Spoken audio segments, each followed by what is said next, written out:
Welcome to the True Crime Studio, where we uncover incredible stories of resilience, love, and redemption. In today's video, we follow the gripping tale of Alexander Monroe, a billionaire who defied societal expectations and faced unimaginable challenges for the woman he loved. This is a story of perseverance, courage, and a love that conquered all. Don't miss this inspiring journey. If you enjoy stories like this, please give this video a thumbs up and subscribe to the True Crime Studio for more powerful narratives. Let's dive in. The ballroom shimmered with gilded chandeliers, dripping with crystals that reflected the golden light. A faint melody of a live jazz band blended with the clinking of champagne glasses and the murmurs of New York's elite. This was the Founders' Annual Charity Gala, an event touted as the pinnacle of wealth and influence, where the powerful gathered under the guise of philanthropy. Alexander Monroe, the heir to Monroe Holdings, stood at the center of it all, dressed in an immaculate black tuxedo, his hand effortlessly curled around a glass of expensive champagne. Tall, broad-shouldered, and chiseled with the arrogance of old money, Alex exuded the kind of charisma that both inspired admiration and provoked jealousy. He listened half-heartedly as an aging CEO recounted a golf trip, nodding politely, but scanning the crowd with sharp blue eyes that revealed his restlessness. The Monroe name carried weight. It was synonymous with power that Alex had spent his life carrying on his shoulders. As the only son of Robert Monroe Sr., expectations pressed on him like a vice. Build the empire, expand the name, control the room. These lessons, drilled into him since childhood, left little space for him to do anything else. "Alexander," a voice called from across the room. Catherine, his mother, approached with a surgically perfected smile and a hovering sense of judgment. "Don't just stand there. Why don't you introduce yourself to the guests from the Wilkerson Foundation? We need to keep them happy." "Yes, Mother," Alex muttered with the kind of obedience that came out of habit rather than desire. Then he saw her. Near the far corner of the ballroom stood Amina Caldwell. Her dress, an elegant emerald green satin gown, flowed around her like liquid, her glowing brown skin illuminated under the soft lights. She wasn't trying to blend in. She stood tall, her afro styled like a crown, her demeanor regal and defiant. She wasn't laughing politely at bad jokes, wasn't angling herself toward the most powerful man in the room. She was simply there, watching, listening, unafraid to exist. Before we dive into this gripping tale of courage and justice, comment below where you're watching from today, and if you enjoy this shocking story, don't forget to subscribe. Alex found himself staring, which didn't happen often. "Who's that?" he asked, more to himself than anyone. "Stay away," a colleague warned. "That's Amina Caldwell, a lawyer, an activist type. She runs a nonprofit that challenges companies on labor rights and discrimination. Not exactly the kind of woman who'll cozy up to a Monroe." Alex smirked. "Is that so?" Without another word, he began making his way toward her. Amina felt him before she saw him. The energy in the room shifted, the kind of quiet shift that happens when someone powerful steps into your orbit. She turned to see Alexander Monroe cutting through the crowd, his gaze fixed on her. She didn't flinch, didn't look away. Even when he finally stopped mere inches away, his towering presence casting a shadow over her. "Alexander Monroe," he said, his voice smooth and deliberate, offering a hand. She arched a brow, looking down at his outstretched hand before meeting his gaze. "I know who you are." That threw him for a beat. "Then you have me at a disadvantage. I don't know who you are." "Amina Caldwell." "A pleasure, Amina." She smiled, though it didn't reach her eyes. "I doubt that." Alex blinked, caught off guard, but his lips curled into a smirk. "Do I look that untrustworthy?" "You look exactly like who you are, a man who thinks he owns the room." "You're quick with the assumptions," Alex retorted, taking a sip of his champagne, intrigued rather than offended. "I thought this was a charity gala. Aren't we all supposed to pretend to play nice?" "I don't pretend for anyone," Amina replied coolly, "especially not for a Monroe." A beat of silence. The tension between them crackled, sharp, palpable, like two swords meeting. Around them, conversations buzzed, Waiters passed with trays of hors d'oeuvres, but the world had narrowed to just the two of them. "Ah," Alex finally said, eyes narrowing with interest. "You don't like me." "I don't know you," Amina corrected, her tone even. "But I know your kind. I know your family. I know the way men like you wield power, as if it's your birthright." Alex let out a low chuckle. "I should probably be offended." "I'm not trying to offend you," Amina said plainly. "I'm telling you the truth." "You're quite the idealist," he countered, his smile sharp. "I bet you think standing here looking down your nose at me makes you the moral center of the universe." Amina's eyes flashed with fire. "You think throwing money at a cause gives you the moral high ground?" "At least I'm doing something," Alex shot back. "How many people talk about change without lifting a finger?" "Intent matters," Amina replied, unflinching. "Change doesn't come with checks, it comes with courage." Something in her words hit Alex harder than he'd expected, cutting through his polished exterior. He opened his mouth to respond, but a waiter interrupted, offering her a glass of champagne. She politely declined and excused herself, her exit leaving Alex standing alone for the first time that night. He watched her walk away, a strange feeling settling in his chest, irritation, curiosity, admiration, all tangled together. "She's interesting," he thought, though the word hardly did justice to the storm she'd stirred within him. As the night wound down, Alex couldn't stop thinking about Amina Caldwell. He'd encountered countless women at these events, women who laughed too loudly at his jokes, who angled themselves toward him as if proximity alone could lift their social standing. But Amina? It was as if she didn't care about his name, his wealth, or the fact that he'd been groomed as a prince among men. She treated him like a man, one with flaws, arrogance, and little else. From across the ballroom, Amina noticed him watching her. A flicker of a smile tugged at her lips. He's still staring. Typical, she thought to herself. But even as she left the gala, her thoughts lingered on him longer than she would admit. Alexander Monroe wasn't what she expected. Underneath his arrogance, there had been a flicker of something real. Amina shook it off. She didn't have time for men like Alexander Monroe. Alexander Monroe wasn't the kind of man accustomed to being ignored, let alone dismissed, but Amina Caldwell had done both with stunning precision. After their encounter at the gala, Alex had searched for her in the days that followed. Through the whispers of society insiders and a quick briefing from his assistant, he found out more. Amina was a Harvard-educated civil rights lawyer, the founder of a nonprofit dedicated to labor reform, and a woman who had made enemies in all the right circles. He'd expected her to be impressed when he called her office for lunch. Instead, he was met with a response that left him flustered and oddly amused.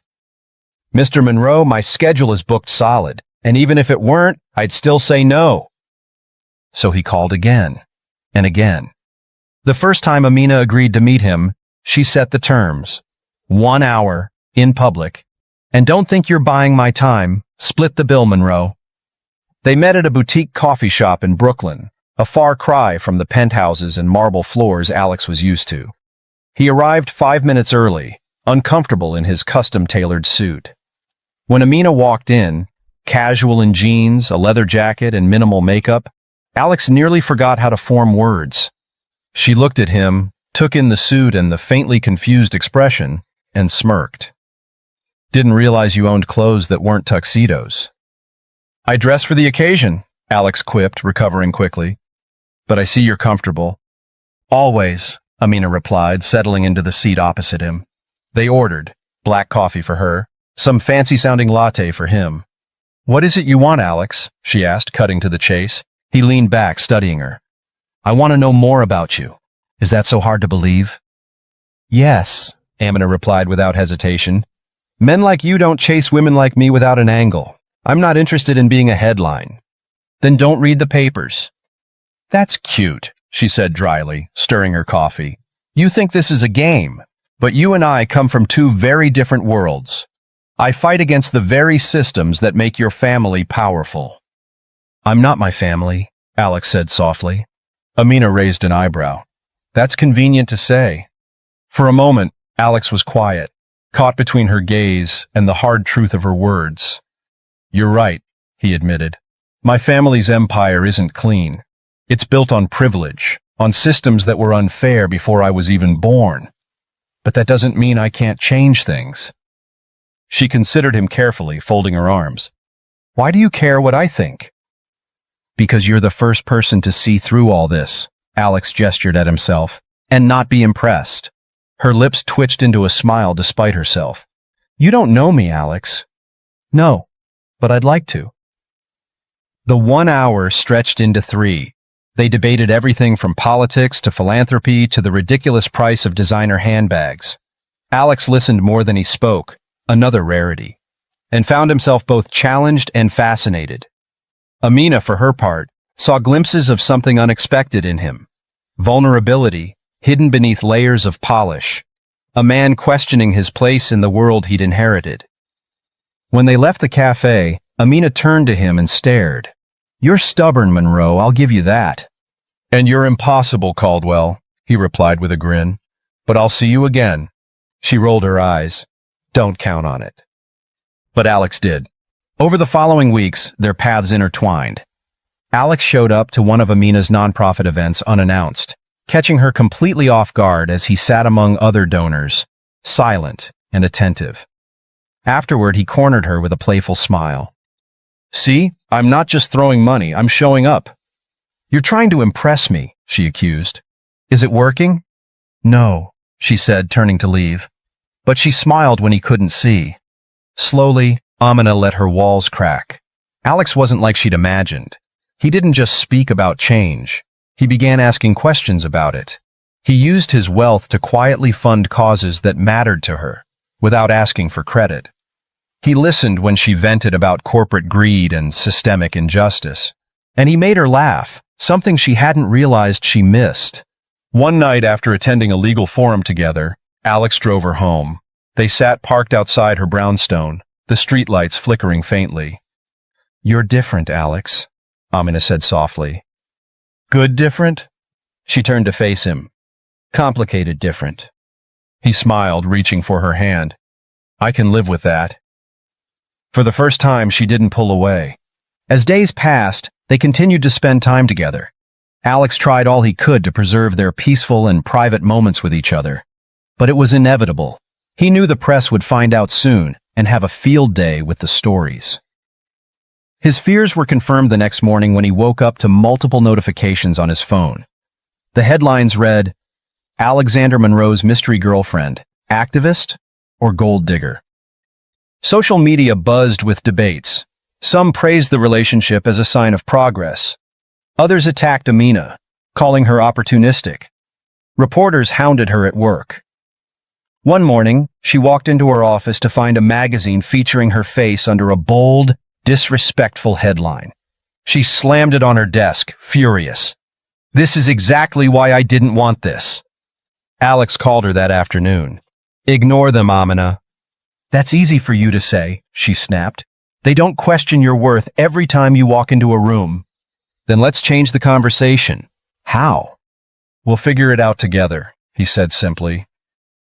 Amina hoped that Alex's family would be welcoming, but all her wishes crashed when she found out the Monroes were even more hostile about their relationship. At a family dinner in their sprawling Connecticut estate, Catherine Monroe cut straight to the point. "This relationship of yours, Alexander, it needs to stop." "Excuse me?" "Her," she sneered, as if the word itself was distasteful. "She's a distraction. She's nothing like us, like you. People are talking, and not kindly." Robert Monroe Sr., stone-faced at the head of the table, added, "People like her don't belong in our world." Alex's fists clenched under the table. "People like her?" "Don't play the fool," Robert Sr. said coldly. "She will ruin you. Marry her, and you'll regret it." The words echoed like a shot fired into a quiet room. Alex stood, pushing back his chair. "If you can't accept her, you don't deserve to know me." Catherine gasped, and Robert's face darkened with fury. "Watch yourself, Alexander," his father warned. "Love is blind, but life isn't." Alex turned and walked out, his resolve unshaken. That night, he knocked on Amina's door. When she opened it, he looked at her with a seriousness she hadn't seen before. "I'm done hiding us," Alex said softly. She hesitated. "Alex, I don't care what they say. I don't care what they think. I choose you, Amina. Every time." Her walls finally crumbled. "Then stop talking and come inside," she whispered. And as the door closed behind them, the world outside no longer mattered. The world held its breath on the day Alexander Monroe and Amina Caldwell exchanged vows. The venue was something out of a dream, an expansive garden estate on the outskirts of New York City, adorned with cascading white and gold roses intertwined with lush greenery. Warm sunlight streamed through an early summer sky as guests gathered, the murmurs of anticipation mingling with the soft hum of classical strings. This was no ordinary wedding. The Monroe name had ensured that. Every major news outlet covered the event, buzzing with equal parts intrigue and scandal. Monroe heir marries black activist lawyer, fairy tale or folly. The headlines practically wrote themselves. The societal elite whispered about the union. Some called it groundbreaking. Others muttered words like rebellion, mistake, or even a phase. Yet, amidst the noise, the bride and groom stood tall, defiant in their love. Amina was radiant. Her dress, a custom ivory gown embroidered with gold accents, was a blend of African and Western designs. A regal jewel, head wrap, sat atop her perfectly styled curls, a nod to her Nigerian heritage, and the intricate henna designs on her hands whispered of tradition and timeless beauty. Her mother, Evelyn Caldwell, dabbed her tears as she watched her daughter prepare. "You look like a queen," Evelyn said softly, her voice trembling with pride. Amina smiled at her reflection, nervous but determined. "Thank you, Mama." Her bridesmaids, friends from law school and childhood, adjusted her train and joked lightly to calm her nerves. Yet beneath the laughter, Amina felt the weight of the moment. She was walking into more than a marriage. She was walking into a completely different world. A knock interrupted the brides giggling with her bridesmaids. A courier stood outside with a small envelope addressed to Amina Caldwell. "What's that?" her maid of honor asked. "I don't know," Amina muttered, opening it slowly. Inside, a pristine white card held a single message, written in elegant cursive. "Walk away now, for both your sakes. This marriage won't survive." There was no signature, but Amina knew. Catherine Monroe. A chill ran through her, but she folded the card calmly and tucked it into her purse. She wouldn't give them the satisfaction of being scared or angry on her big day. Meanwhile, Alex prepared in silence. Unlike the warmth of Amina's suite, his dressing room felt cold. His best man, an old college friend, patted him on the back. "Nervous?" "No," Alex replied simply, his blue eyes calm but sharp. His father, Robert Monroe Sr., and mother Catherine, were nowhere to be seen. They hadn't accepted the invitation. Their absence hung in the air like a specter, and Alex felt it, the silence of his family's disapproval gnawing at him.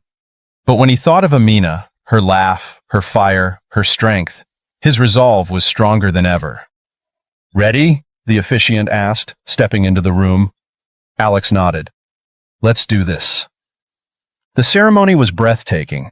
Amina walked down the aisle on her father's arm, the crowd gasping at her beauty. Alex waited at the altar, his breath catching as he saw her. In that moment, there were no whispers, no headlines, just the woman he loved, radiant and fierce, walking toward him. When she reached him, Alex took her hands. "You're stunning," he whispered, his voice thick with emotion. "And you're lucky," she replied, smirking through happy tears. The ceremony blended cultures seamlessly. Amina's father performed a traditional blessing, while a close family friend officiated the vows. They exchanged rings, hers simple yet elegant, his custom engraved with the words, "You and me always." When the officiant pronounced them husband and wife, Alex leaned down, pressing his forehead against Amina's before kissing her softly. Cheers erupted around them, drowning out everything else. But in the back of Amina's mind, the letter lingered like a shadow.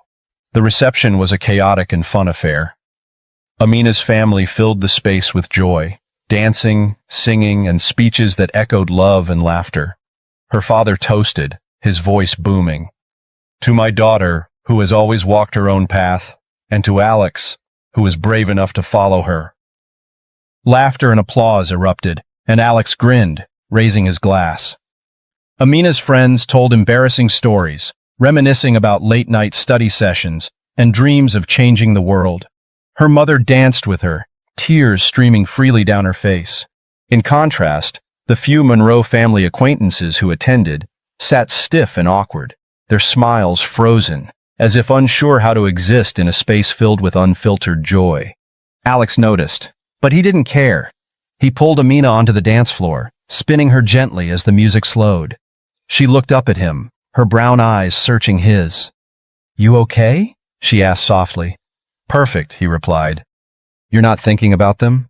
"I'm thinking about you," he said, brushing his lips against her forehead. "You and me, Amina. Nothing else matters."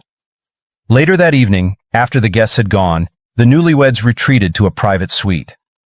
Amina sat on the edge of the bed, her dress pooling around her, her face pensive. Alex joined her, sitting close and taking her hand. "What's wrong?" he asked. She hesitated, then pulled the letter from her purse, handing it to him. Alex's expression darkened as he read it. "Catherine," he muttered, his jaw tightening. "I didn't want to ruin today," Amina said softly. "But—" "Don't," Alex interrupted, turning to face her. "They don't get to ruin anything. Not today, not tomorrow, not ever." "They won't stop, Alex." "Neither will I," he said firmly. "Amina, I chose you. I'll choose you every day, no matter what." Her eyes glistened, and she nodded, a tear slipping down her cheek. "It's you and me against the world, isn't it?" He cupped her face gently, brushing his thumb along her cheek. "It's you and me, always." He kissed her softly, tender, unhurried, as if sealing a vow no one else could touch. Outside the suite, the world kept turning. The whispers grew louder. The Monroes couldn't believe Alex had defied the and everything they stood for. In the darkness of the Monroe estate, Catherine sat by a fireplace, her lips pursed in a thin line. "He actually did it, Robert. He went and married that black girl that's below his station. She must have turned him against us," Catherine spiraled. Robert Sr. sipped his whiskey, his expression stony and calm. "He'll come crawling back," Robert muttered. "When it falls apart, he'll have no choice." Catherine stared into the flames. "And we'll be waiting." The years had not been easy, but they had been theirs. For Alexander and Amina Monroe, love had been a shield, a fortress against the world that seemed determined to break them. After their wedding, Alex did what no Monroe before him had dared. He walked away from the family empire. He resigned from Monroe Holdings and relinquished his position as heir. "I'll make my own name," he had told Amina one night. "I don't need their heritage or the billionaire title if it means I'm indirectly tied to them." Alex poured his energy into building his own investment firm from scratch. Amina, now a rising star in the world of civil rights law, threw herself into her work, taking on high-profile cases that challenged corrupt corporations and fought for the marginalized. Together, they became a power couple of a different kind, modern, purposeful, and deeply in love. But outside their bubble, the Monroes seethed. They had not expected the marriage to have lasted a year, and this was Alex and Amina's 5th anniversary. The Monroe family didn't forgive easily, and they certainly didn't forget. Catherine and Robert Monroe Sr. made their displeasure known quietly but ruthlessly. Under their influence, old business allies distanced themselves from Alex. Contracts vanished overnight. Banks rescinded loans. Whispers spread like wildfire. Alex Monroe's business is a sinking ship. The wife's poor cousins and family history, dragging him down. The media, ever eager for scandal, fueled the narrative. Headlines slashed at their reputations like knives. The price of love, Alex Monroe's downfall. Activist wife to blame for Monroe heir's business collapse? Amina, already accustomed to scrutiny, bore it better than Alex did. She focused on her work, but the anonymous hate mail and threats crept in like poison. Letters with slurs scrawled in crude handwriting. Voicemails muttering things too vile to repeat. One night, as Amina locked her office door, she found a note taped to the glass.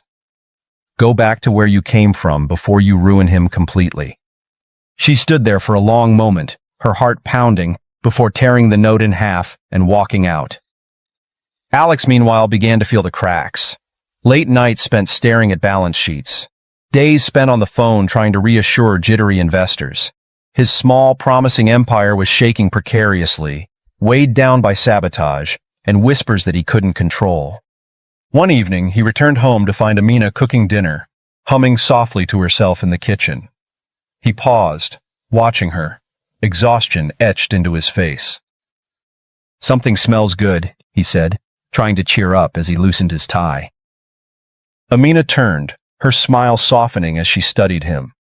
"You look tired." "I'm fine." "Alex." He sighed and leaned against the counter, rubbing his temples. "It's falling apart, Mina. I can't get ahead of it.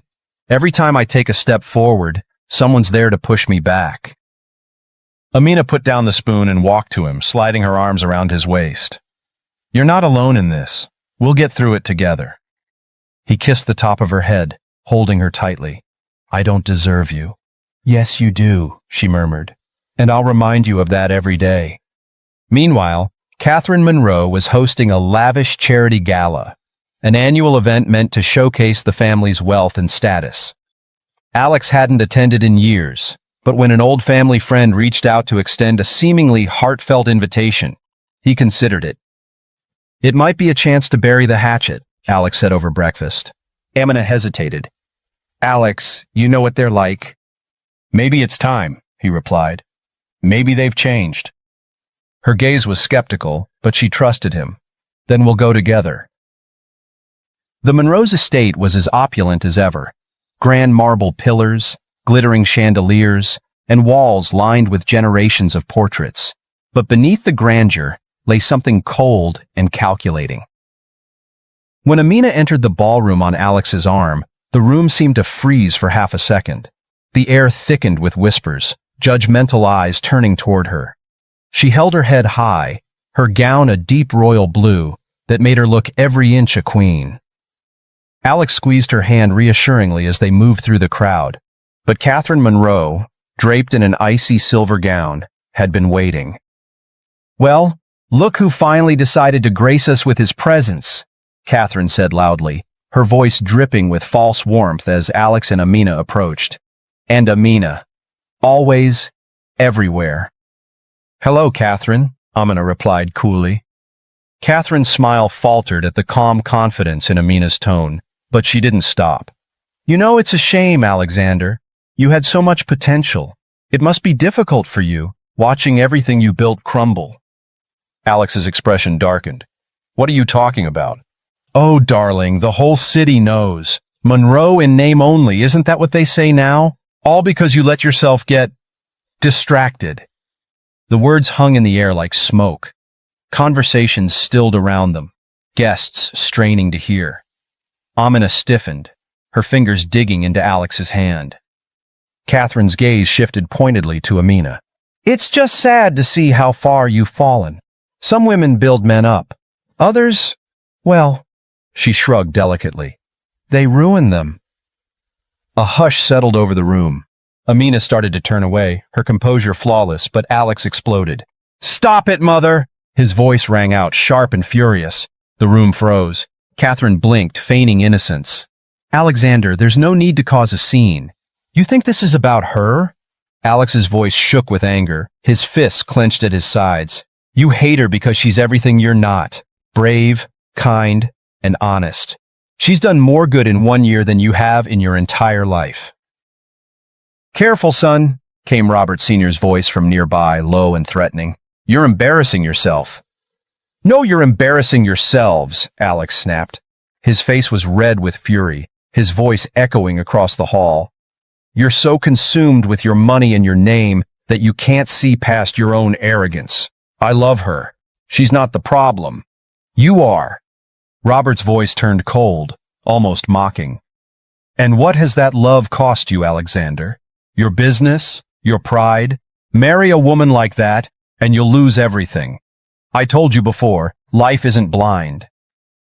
Alex glared at his father, his voice steady despite the tremor of rage.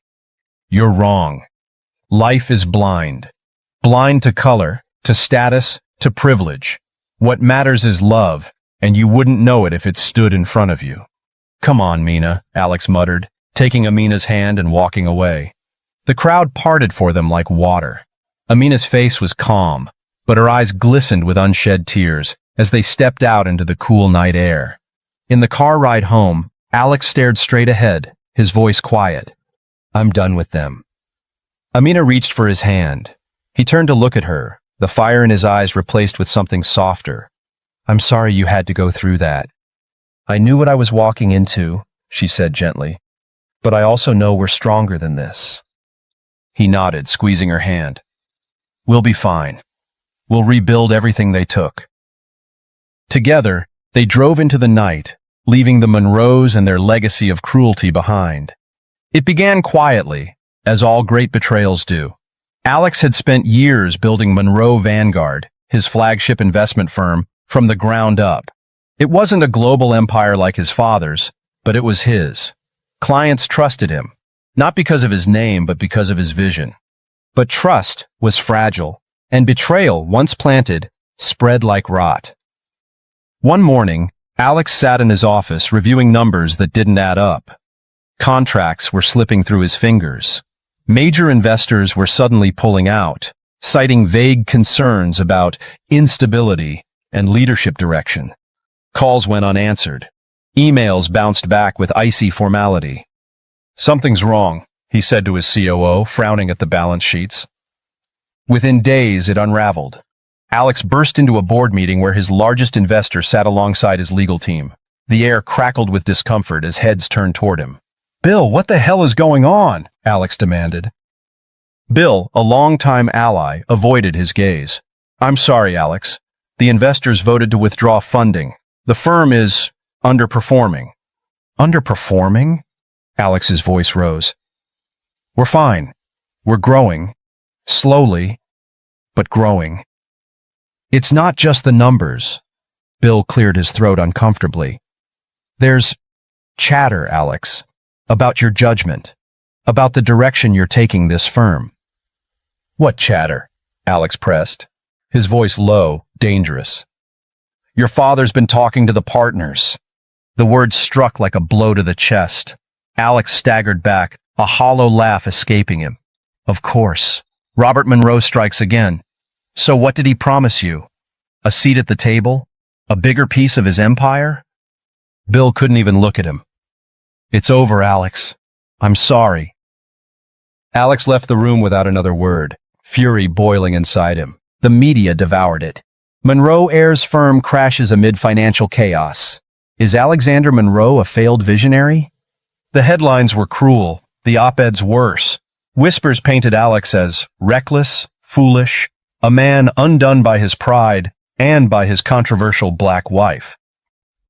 Paparazzi camped outside their modest townhouse, flashes lighting up the windows at all hours. Anonymous messages poured in.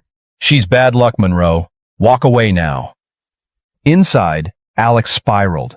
He spent long hours pacing the house, phone in hand, making desperate calls to former partners, trying to salvage something, anything.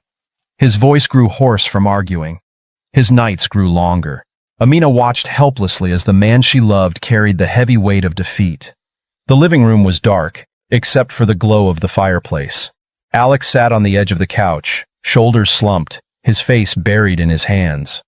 Amina approached quietly, sitting beside him, placing a gentle hand on his back. Alex, she said softly. He didn't move. I failed. You didn't? Yes, I did, he snapped, his voice sharp, broken.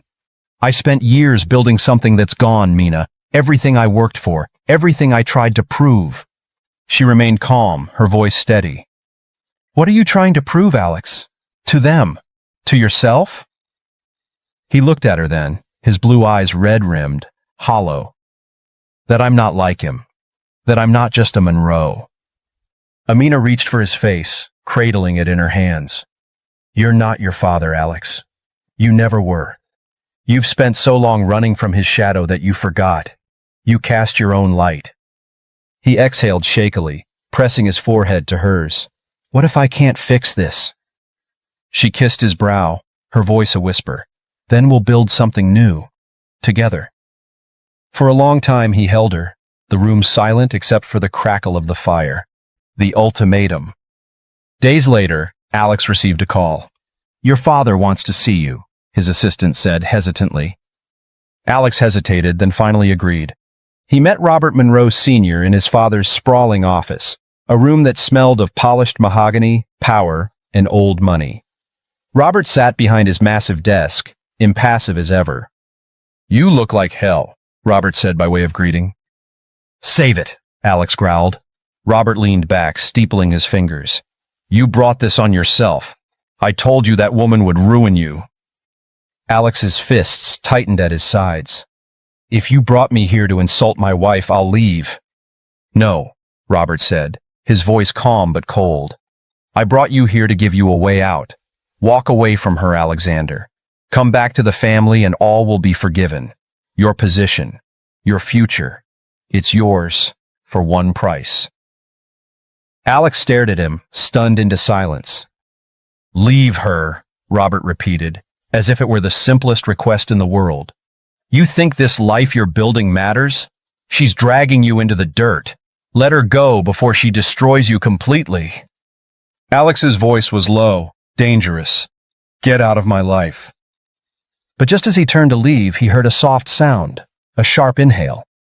Amina was supposed to be waiting in the car, but there she stood in the doorway, her face unreadable, her hand clutching the frame for support. She had come to find him, to make sure things didn't escalate.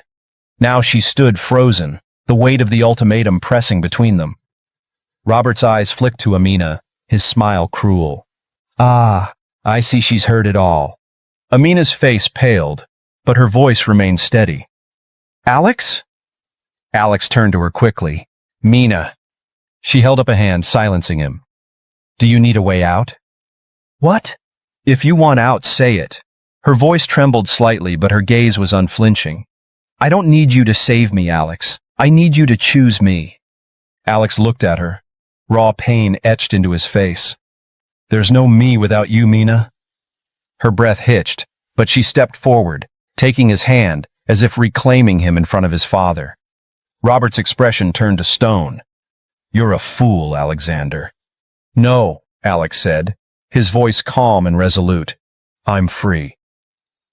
That night, Amina sat beside Alex on the couch, her hands cradling a cup of tea. The firelight flickered, casting warm shadows across the room. I have something to tell you, she said softly. He looked at her, exhaustion softening into concern. What is it? She reached for his hand, placing it gently on her stomach. I'm pregnant. For a moment, Alex simply stared at her, disbelief and wonder crossing his face. Then his lips parted into a slow, tearful smile. We're having a baby? She nodded, tears glistening in her own eyes. Alex pulled her into his arms, holding her close. We're going to be okay, Mina. I promise you, no matter what. As they sat together in the quiet, the future no longer seemed so uncertain. They were battered but unbroken, and within them, something new, something hopeful, was beginning to grow. After that day, Alex walked out of his father's office, hand in hand with Amina. He felt an unfamiliar weight lift from his shoulders. The Monroe name, with all its power, was a chain that had bound him for years. Now, it was gone. The media continued their feeding frenzy, painting him as the prodigal son who had thrown away his billion-dollar inheritance for love. But in Alex and Amina's home, there was no sense of loss, only determination. We start over, Alex told Amina one morning over coffee. He looked worn but alive, the fire back in his eyes. She arched an eyebrow, cradling her mug. Start what? Something new, something that doesn't carry the Monroe name. He leaned forward, his voice low and intense. You've been telling me about the work your nonprofit does, how corporations fail the people they're supposed to serve. What if we built a company that didn't fail them? An investment group, but one with principles, one that gives back. Amina smiled slowly, pride flickering across her face. You're talking about ethical investing. Yes. He ran his hands through his hair, energized. We don't chase numbers or just line pockets. We invest in communities, small businesses, clean energy, labor reforms, real progress. She studied him carefully, then nodded. Then let's do it. The early days were brutal. They rented an office. Alex reached out to old friends, former contacts, anyone who might listen. Most doors slammed in his face. The Monroe name still carried weight, but now it was a stain he couldn't scrub off. Good luck, Alex, an old investor told him coldly. No one's going to trust the man who walked away from a fortune. When Alex came home defeated, Amina held him together. You don't need their trust, she said firmly. You'll earn it from people who matter, people who believe in change. Her unwavering support became his anchor. And while Alex worked on the new firm, Amina continued to fight battles in court. Even through her pregnancy, she took on cases that challenged giants. Your wife is relentless, Alex's new business partner Marcus told him one evening as they strategized over spreadsheets. She's the strongest person I know, Alex replied with a proud smile. They called the company Vanguard Partners, a nod to bold visionaries leading from the front. It started small. Investments in local businesses struggling to find their footing, funding for startups led by women and minorities, and partnerships with nonprofit initiatives. The first year was hard.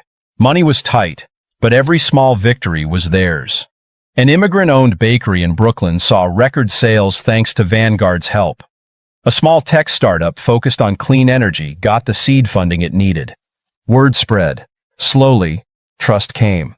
At a ribbon-cutting event for a new community center Vanguard funded, Alex stood at the podium.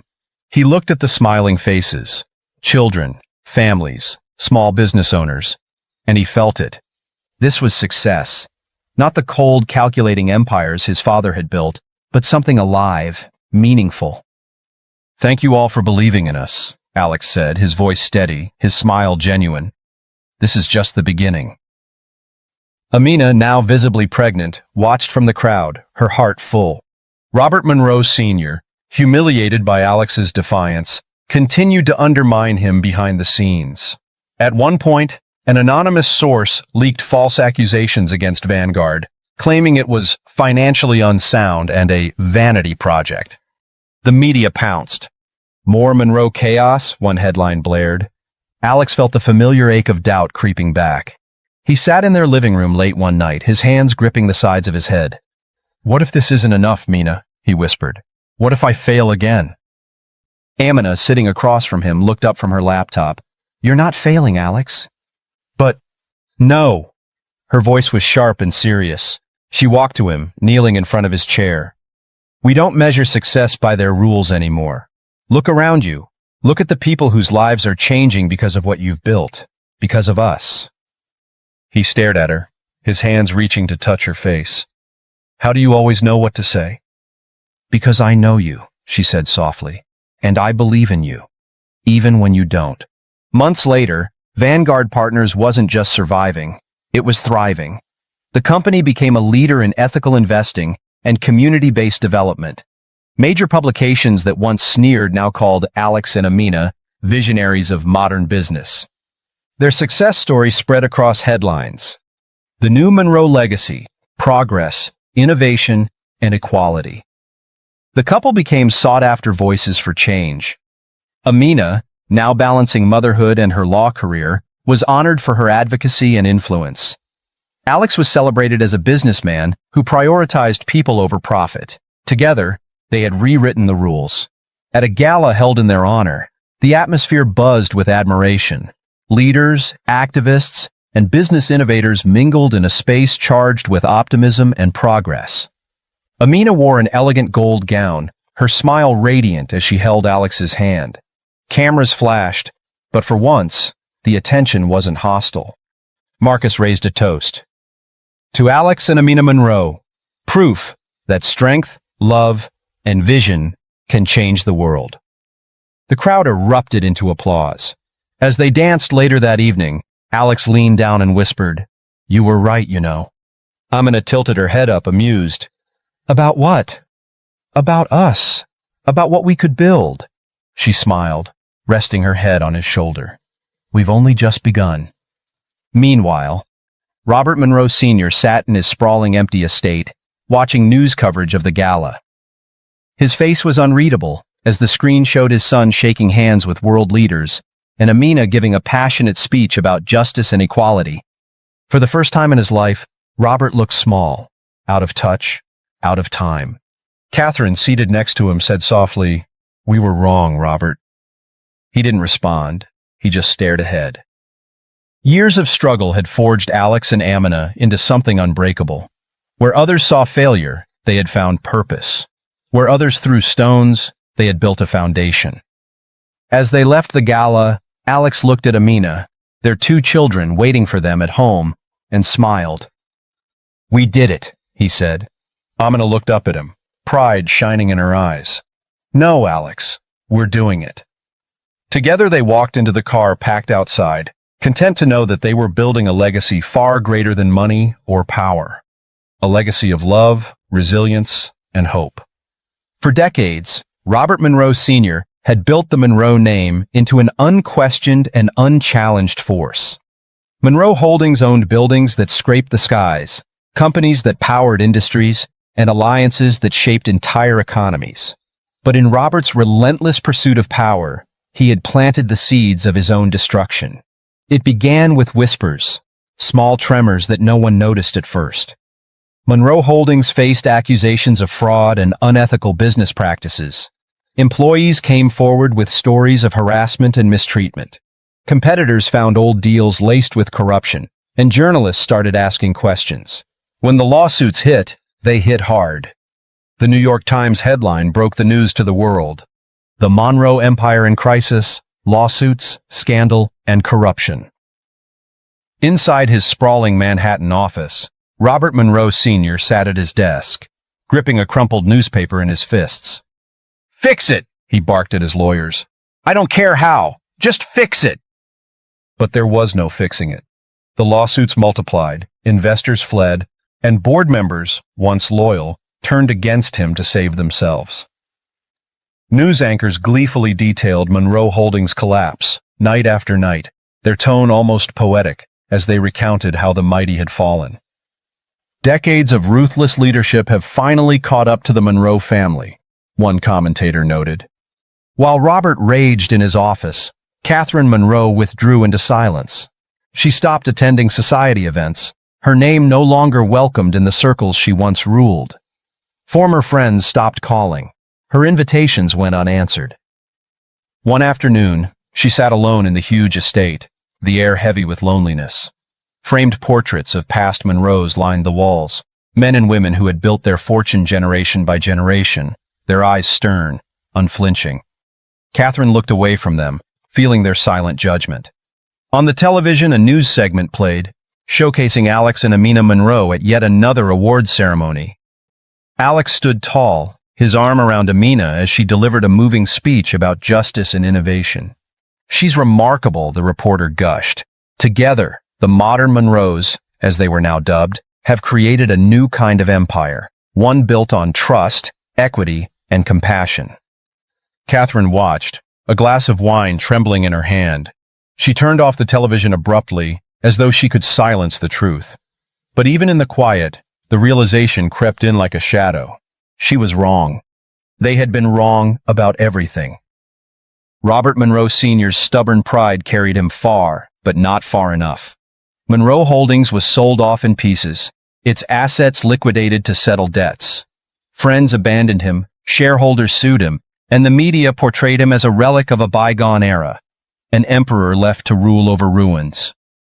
The Monroe estate grew quiet. Catherine retreated further into herself, and Robert became a man haunted by memories of the empire he had once commanded.